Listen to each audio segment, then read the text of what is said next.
You are the parasite. Don't look away. Every time you sit in a velvet-lined theater seat or stream a comedy special from your couch, you are feeding on a host that is desperately trying to vomit out a toxic truth before the spotlight burns them alive. We think we are the consumers of art, but we are actually the consumers of secrets, processed through a microphone and sold as a punchline. For decades, the comedy stage wasn't just a place for jokes. It was a high-stakes whistleblower platform where the truth was hidden in plain sight. Instead, we didn't listen because we preferred the taste of the lie. If you value the mechanics behind the curtain, you might want to stick around for the rest of this. The reality of the industry's alleged blindness to its predators is a structural impossibility. Some claim that these stars were protected by an impenetrable wall of silence, a convenient narrative. But look at the 2013 Oscar nominations announcement. Seth MacFarlane stands at a podium in a crisp tuxedo, flanked by Emma Stone. He reads the names of the 5 Best Supporting Actress nominees. Then, he drops the bomb. Congratulations, you 5 ladies no longer have to pretend to be attracted to Harvey Weinstein. The audience erupts in laughter. It's a light, airy sound. But look at the faces. The tension in the room is a physical weight, a thick fog of complicity. This wasn't a joke. It was a public service announcement, delivered in the only language the industry allows. By turning the trauma of dozens of women into a quick gag, the intention was to expose him. The unintended consequence? It transformed a serial predator into a harmless industry quirk. We laughed, so it couldn't be that bad. This channel isn't for the casual consumer who wants to keep their illusions intact. If you're easily offended by the dismantling of beloved icons, do not subscribe. Zoom out for a moment and look at the math. In 2014, Hannibal Buress stood on a stage in Philadelphia. He didn't tell a story. He didn't craft a complex narrative. He simply told the crowd to Google Bill Cosby rape. The footage was grainy, filmed on a shaky cell phone from the back of the room.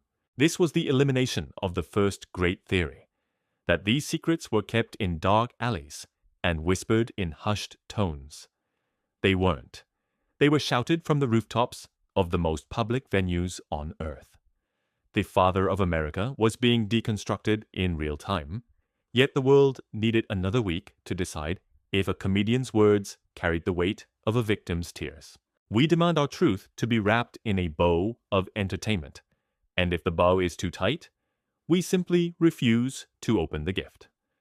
The comedians were the only ones brave enough to hand us the box, even if they knew we'd throw it in the trash. Look at the paper trail. It isn't a winding path through a dark forest.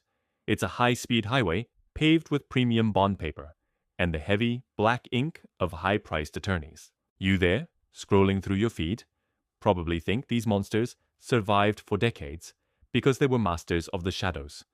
That is a comforting fairy tale. The reality is far more clinical and much more expensive. Let's eliminate the second great theory, the idea of the legal fortress. We are told these men were protected by a maze of unbreakable laws and complex litigation that made them untouchable. That is a lie, designed to make you feel like the system just needs a few more regulations. The truth is that the law didn't fail. It was used exactly as intended. Describe the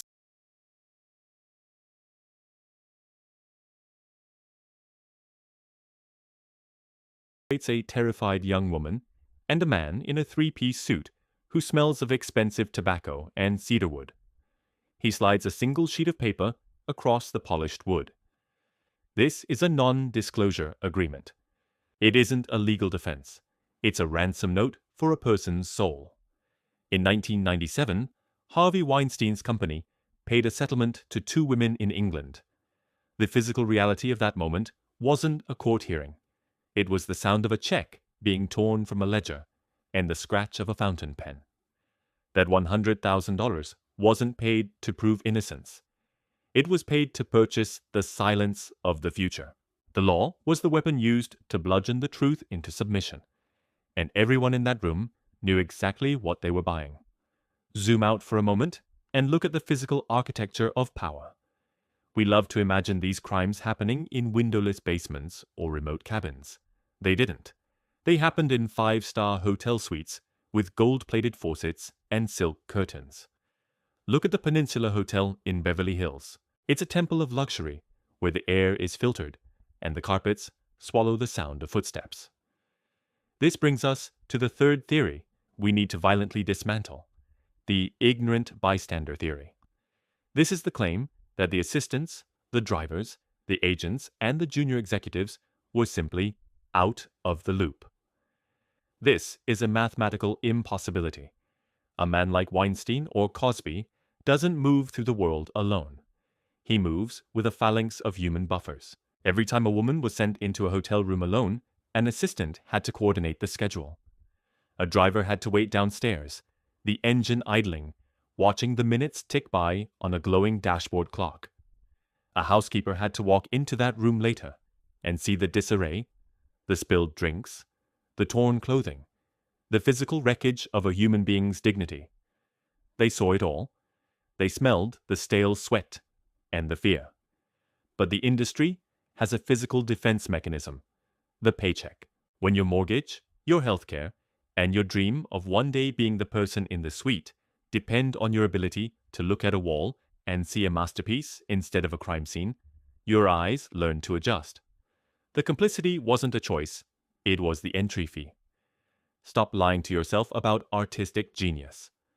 This is the fourth theory to eliminate, that we protected these men because their work was so profound that society couldn't afford to lose it. Look at the box office numbers. Look at the physical trophies, the heavy, gold-plated statuettes that actors clutch to their chests while crying on stage. We didn't protect them because they were geniuses.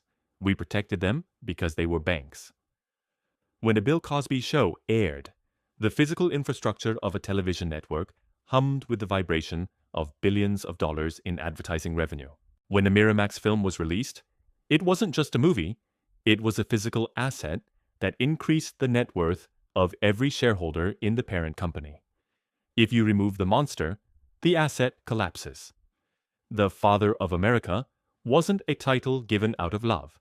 It was a branding exercise that was too profitable to cancel.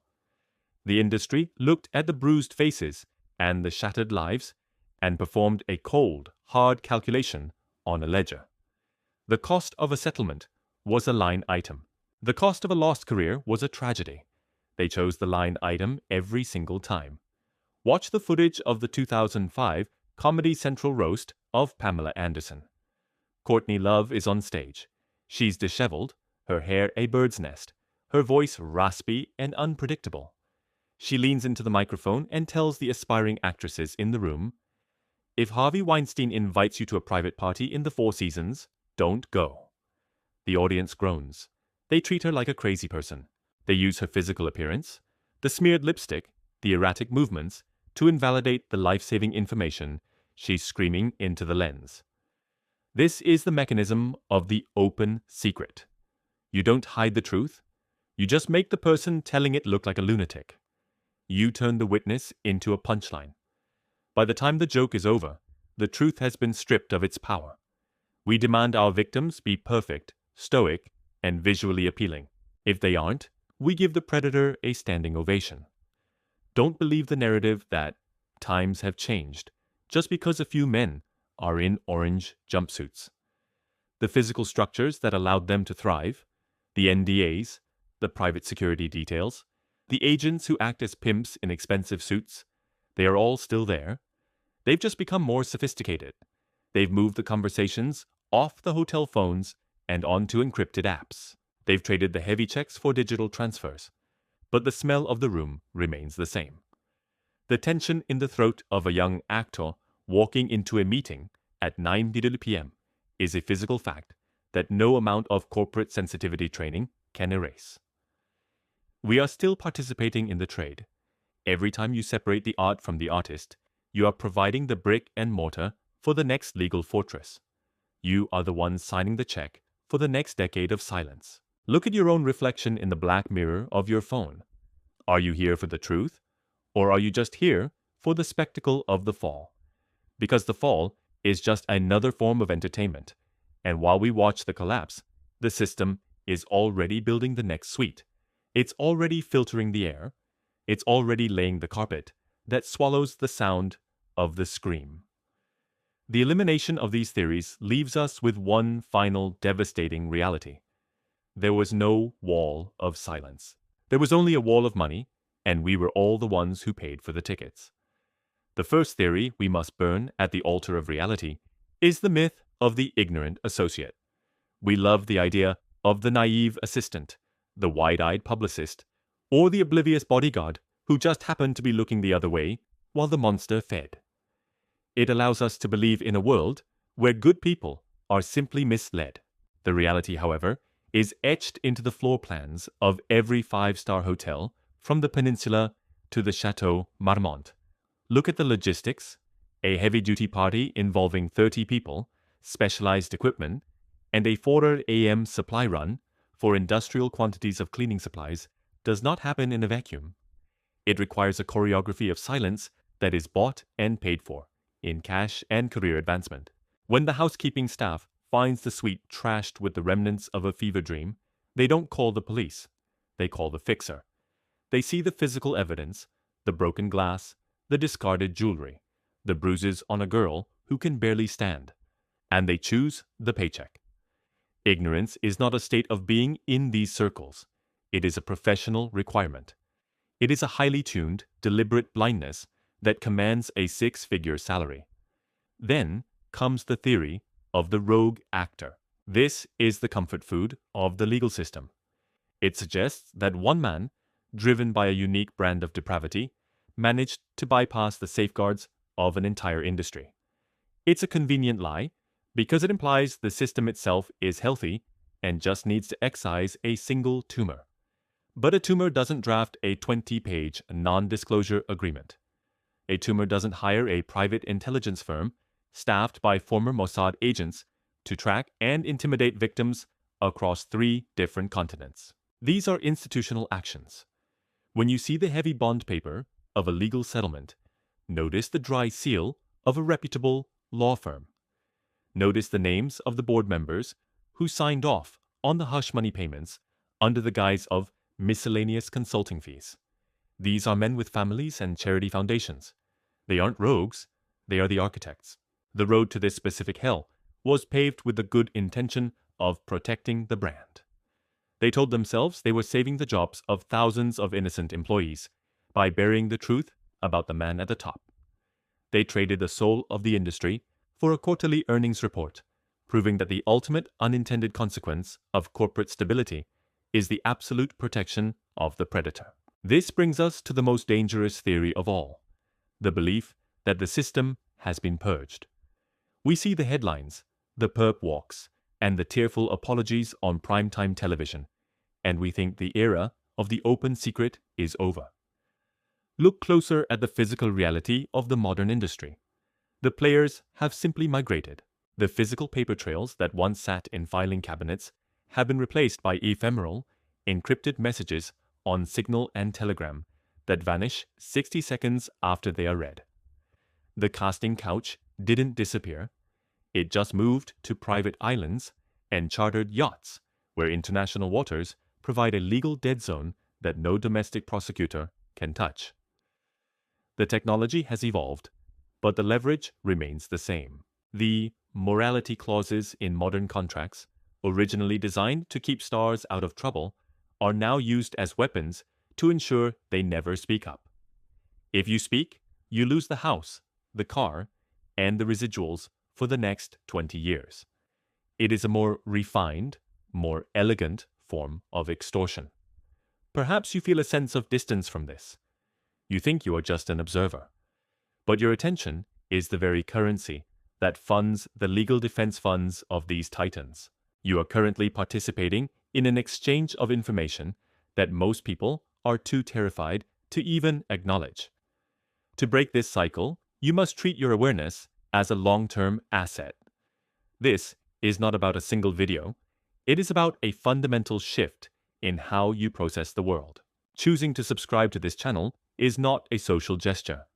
It is a calculated investment in the reclamation of your own mind from the narratives they've spent billions to build. We have arrived at the final, most devastating truth: the wall of complicity. Every time you watched the film, streamed the song, or clicked on the gossip column while knowing, deep down, that something was wrong, you added another brick to that wall.